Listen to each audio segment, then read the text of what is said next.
इस धारावाहिक की घटनाएं और पात्र काल्पनिक हैं। इनका वास्तविक जीवन से कोई संबंध नहीं है।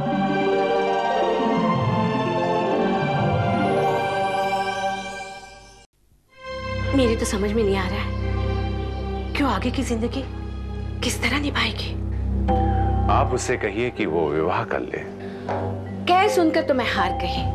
कितनी बार कहा कि शादी कर लो, घर बसा लो, लेकिन वो मानती नहीं। अपने पुत्र कर्ण के सिवाय उसकी कोई कामना आकांक्षा नहीं है। अपने अधिकार उसे समझाइए देवी। समझा समझा कर मैं थक गई। शादी करेगी तो ठिकाना मिल जाएगा और फिर धीरे धीरे कर्ण से भी ध्यान हट जाएगा। मेरी नजर में उसके लिए एक लड़का भी है। अच्छा, तो आपने अपनी ओर से पूरी तैयारी कर ली है? वो इसलिए क्योंकि मैं जानती हूँ आश्रम से निकलकर एक अकेली औरत का जीना बहुत मुश्किल होता है। तो आपने कुंती के लिए कौन सा लड़का चुना है? आप उसे जानते हैं? कौन? आपका शिष्य हिम्मत। हिम्मत? क्यों? हिम्मत कुंती के लिए ठीक नहीं रहेगा? जिसका अपना ठौर ठिकाना नहीं, वो भला कुंती को क्या आश्रय देगा? लेकिन आपने हिम्मत को ही क्यों चुना? और नहीं तो क्या, एक कुंवारी माँ जो किसी और के बच्चे की माँ बन चुकी है, उससे क्या कोई सेठ साहूकार का रिश्ता आएगा? देवी,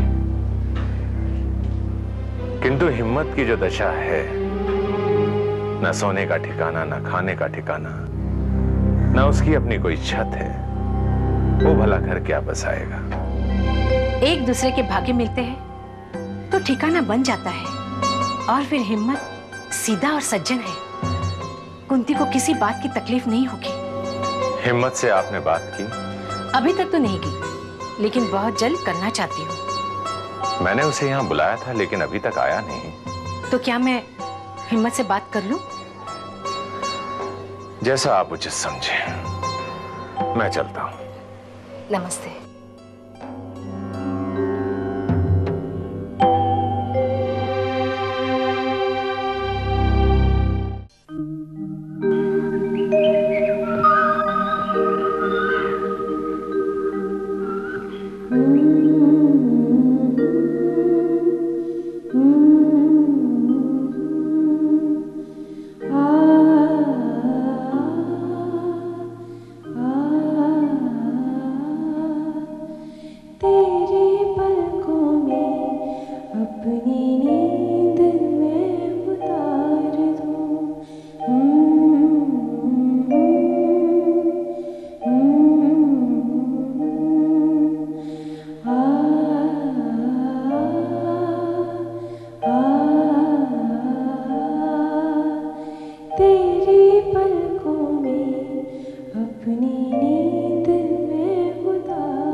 से आपकी लोरी सुनी तब से मैं अपने आप को रोक ही नहीं पाया।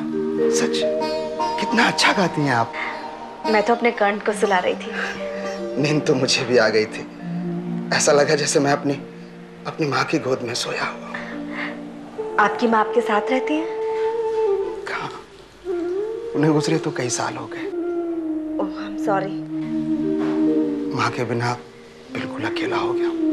कितनी अच्छी थी मेरी माँ। क्यों, आपके घर में और कोई नहीं है क्या?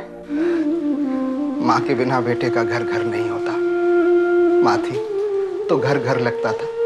सारे आंगन में उनकी लोरी, उनकी ममता, उनका प्यार बिखरा रहता था।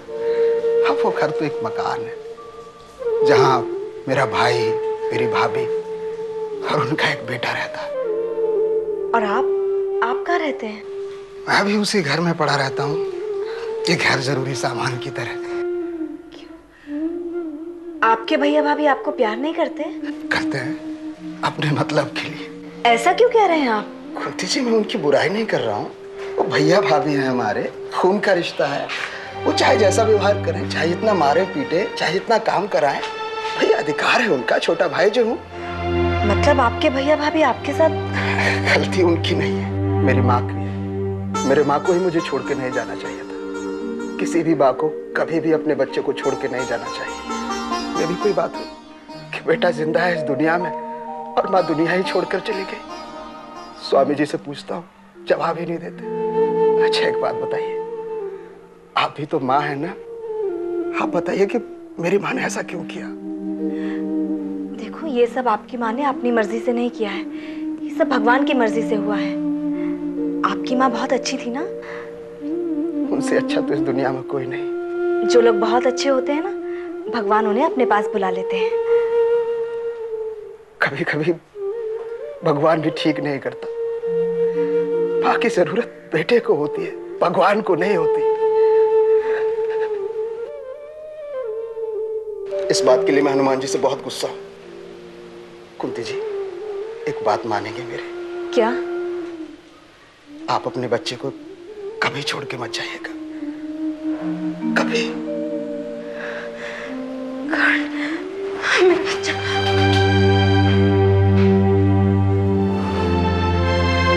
अरे बाप रे, मैं तो स्वामी जी से मिलने आया था। दीदी नमस्ते। अरे हिम्मत, तुम अब आ रहे हो? कहाँ रह गए थे? दीदी मैं था तो आश्रम में। आश्रम में तुम कहाँ थे? स्वामी जी तुम्हारी राह देखकर चले गए। चले गए? मैं तो उन्हीं से मिलने आया था। उन्हें कहीं जल्दी पहुंचना था, इसीलिए चले गए। आओ बैठो। गड़बड़ हो गई ना, इसीलिए कहते हैं ना कि जो काम करने आओ पहले वो करो। आया था स्वामी जी से मिलने, पर कुंती जी इतनी प्यारी लोरी गा रही थी कि उनके कमरे में चला गया। कुंती तो आजकल अपने बच्चे की दीवानी हो गई है। उसे हर वक्त सीने से लगाए घूमती रहती है। माँ है ना, बच्चे से प्यार होना स्वाभाविक है। अच्छा, एक बात बताओ हिम्मत। जी दीदी। तुम्हें कुंती कैसी लगती है? जी बहुत अच्छी। उनसे अच्छा तो इस आश्रम में कोई है ही नहीं। स्वामी जी कहते हैं बहुत तेजस्वी लड़की है। तुम भी तो अच्छे हो हिम्मत। अरे कहाँ दीदी, मेरी तो कोई तारीफ भी नहीं करता। मैं किस लायक? आप भी दीदी। ऐसी बात नहीं है, तुम्हारी अपनी खूबियां है। और सबसे बड़ी बात, तुम स्वामी जी के परम शिष्यों में से एक हो। हाँ, मैं उनका बहुत आदर करता हूँ और वो मुझे बहुत प्यार करते हैं। हिम्मत, कई दिनों से मैं एक बात सोच रही थी। तुम्हारा आगे अपनी जिंदगी में इरादा क्या है? इरादा? कैसा इरादा दीदी? मैं समझा नहीं। यही कुछ शादी वादी के बारे में सोचा है, या स्वामी जी की तरह सन्यासी हो जाओगे? दीदी स्वामी जी कहते हैं कि अभी मेरी उम्र सन्यास की नहीं है। तो फिर शादी क्यों नहीं कर लेते? शादी? दीदी कैसी बातें करते हैं आप? ना शक्ल, ना सूरत, ना काम धंधा। भैया के सर पे बोझ बना बैठा हूँ। अरे तुम्हें कौन मुझसे लड़की शादी करेगी? तुम लड़के की चिंता छोड़ दो। तुम मुझे सिर्फ इतना बताओ, तुम शादी करना चाहते हो या नहीं? घर बसा लो तो बाकी सब चीजें अपने आप ठीक हो जाएगी। लेकिन दीदी स्वामी जी कहते हैं कि शादी ब्याह हमारे हाथ में नहीं, ये ऊपर से तय होके आता है। ऊपर वाले ने तुम्हारे लिए एक लड़की भेजी है। क्या? सच्ची दीदी? अब बताओ, उस लड़की से मैं तुम्हारे रिश्ते की बात करूं या नहीं? मेरे ख्याल से तुम दोनों की जोड़ी अच्छी रहेगी। दीदी मैं सोच के बताऊंगा। अभी भैया के बच्चों को स्कूल छोड़ने जाना है। ठीक है, जल्दी सोचकर बताना। अच्छा, नमस्ते दीदी। नमस्ते।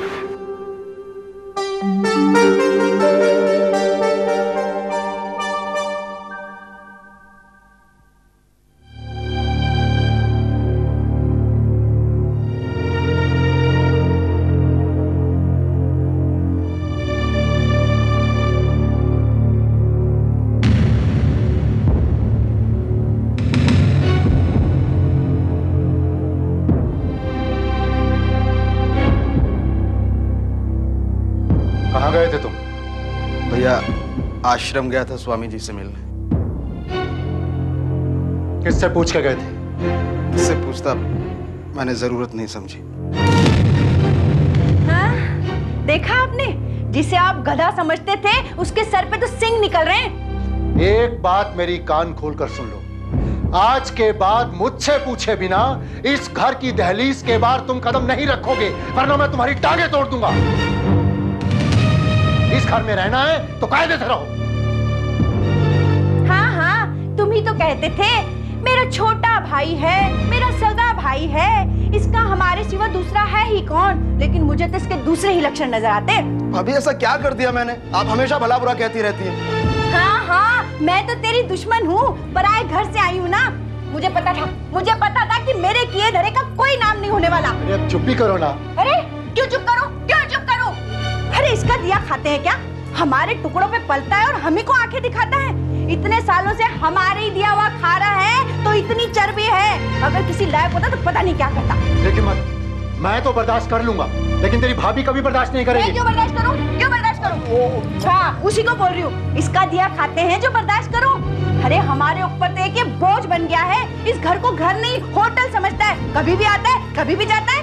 देखो, इसके बाद ये कभी नहीं चलेगा हिम्मत। भैया क्या मैं अपनी मर्जी से कहीं आ जा भी नहीं सकता? जब एक बार मैंने तुझे कह दिया कि नहीं, तो इसका मतलब है नहीं। समझा? आपने खाना खा लिया? हाँ। अभी मुझे बहुत जोर से भूख लगी, कुछ खाने को दो ना। हाँ हाँ, बड़ी मेहनत करके आ रहा है लल्ला हमारा। कुछ नहीं है घर में खाने को, पानी पीना और सो जाना। अब क्या यहाँ खड़े खड़े इसकी आरती उतारोगे? चलो ना।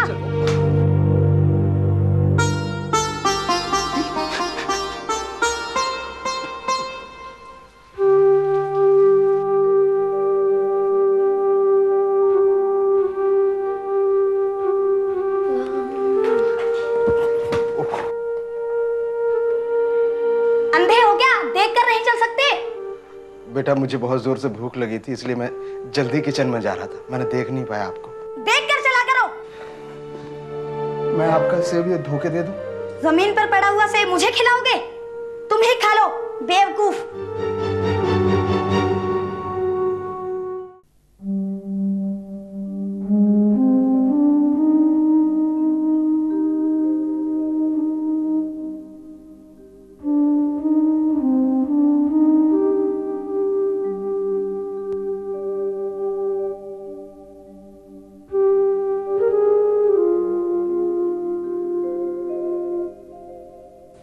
क्या हुआ प्रभा? तू बैठी क्यों है? नींद नहीं आ रही। क्यों? तेरी तबीयत तो ठीक है। और दिन तो बिस्तर पर लेटते ही तो सो जाती थी। आज शाम से ही दिल बहुत घबरा रहा है। क्यों? बस थोड़ी सी बेचैनी है। अच्छा तू लेट जा, कम से कम सोने की तो कोशिश कर। कोशिश ही तो कब से कर रही हूँ, लेकिन नींद है कि आ ही नहीं रही है। आज पूरी रात नींद नहीं आएगी। खुद ही तो सो जा, मैं जरा टहल के आती हूँ। सो जा तू।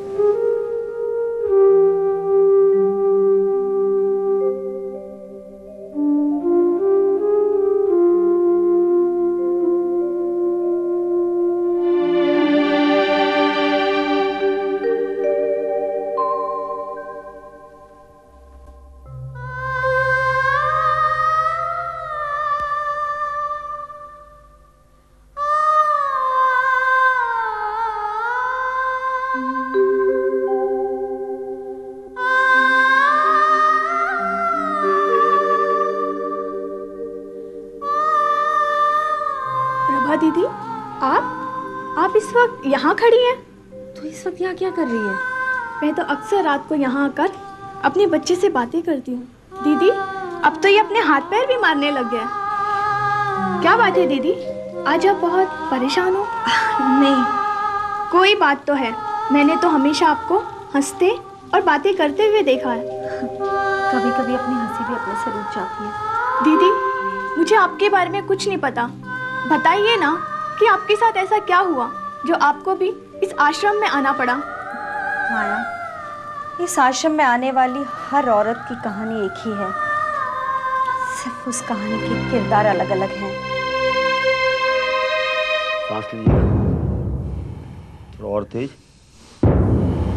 थोड़ा तेज। ठीक है। डॉक्टर साहब, इन्हें ये रह रहे कि क्या हो जाता है? कभी कभी बुखार से बदन जलने लगता है तो कभी कभी बेचैनी बढ़ जाती है। इनके खाने पीने में थोड़ी परहेज करनी पड़ेगी। लेकिन ये खाते ही कहाँ है? 1 महीने से ऊपर हुआ, बस 2-4 दिन छोड़कर ऐसे ही लेटे हैं। बाजी, इनकी जो टेस्ट ली थी उसमें कोई भी मेजर कॉम्प्लिकेशंस नहीं निकले थे। तो फिर ये बार बार बुखार क्यों आता है? आज शाम से ही दिल घबरा रहा था, इसीलिए तो आपको फोन करके बुला लिया।